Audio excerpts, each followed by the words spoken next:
আপনি কি কখনো খেয়াল করেছেন হঠাৎ করেই বাড়িতে অকারণে অশান্তি শুরু হয়েছে?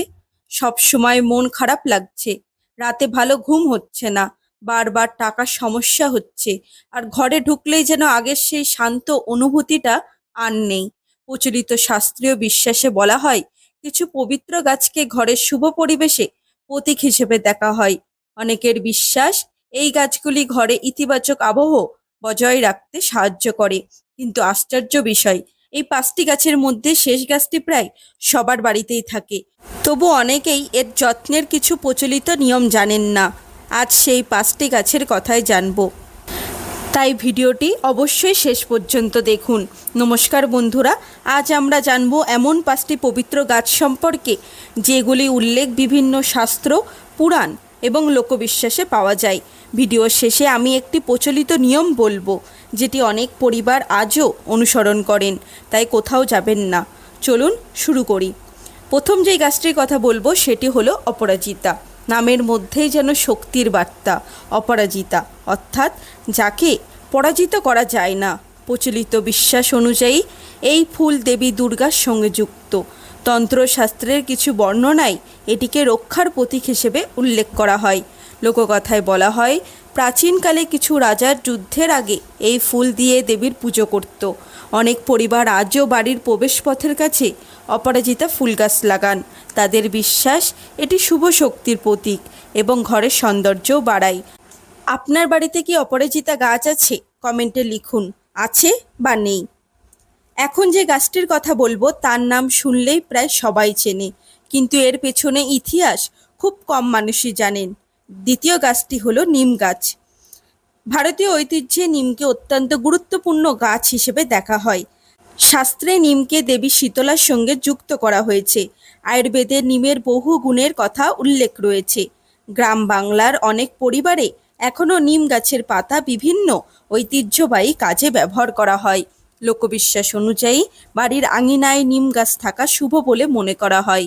এটি ধর্মীয় বিশ্বাসের পাশাপাশি পরিবেশগত দিক থেকেও উপকারী একটি গাছ।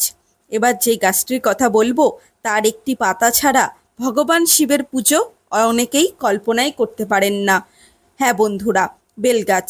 বেল পাতার 3টি পত্রকে অনেকেই শিবের ত্রিনয়নের প্রতীক বলে মনে করেন। পুরাণে বেলগাছের বিশেষ মাহাত্ম্য উল্লেখ রয়েছে। এই কারণে বহু প্রাচীন মন্দিরের আশেপাশে বেলগাছ দেখা যায়। অনেক ভক্তের বিশ্বাস করেন, বেলগাছের যত্ন নেওয়াও একটি পুণ্যের কাজ। আপনি যদি মহাদেবের ভক্ত হন তাহলে কমেন্টে লিখুন, হর হর মহাদেব। এবার যেই গাছটির কথা বলবো, মহাভারতে একটি বিখ্যাত ঘটনার সঙ্গে এর সম্পর্ক রয়েছে। এই গাছটির নাম হলো শমী গাছ। মহাভারতে বর্ণিত আছে, অজ্ঞাতবাসরের সময় পাণ্ডবরা তাদের অস্ত্র শমী গাছের কাছে লুকিয়ে রেখেছিলেন।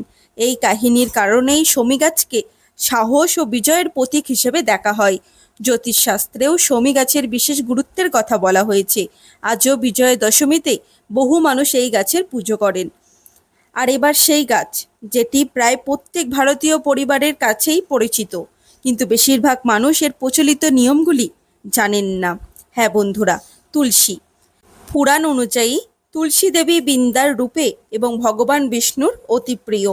হিন্দু ধর্মে তুলসীকে অত্যন্ত পবিত্র উদ্ভিদ হিসেবে মানা হয়। অনেক পরিবার প্রতিদিন তুলসী তলায় প্রদীপ জ্বালানোর প্রথা পালন করেন। প্রচলিত বিশ্বাস অনুযায়ী সন্ধ্যায় প্রদীপ জ্বালানো শুভ। গাছ শুকিয়ে যেতে না দেওয়া উচিত।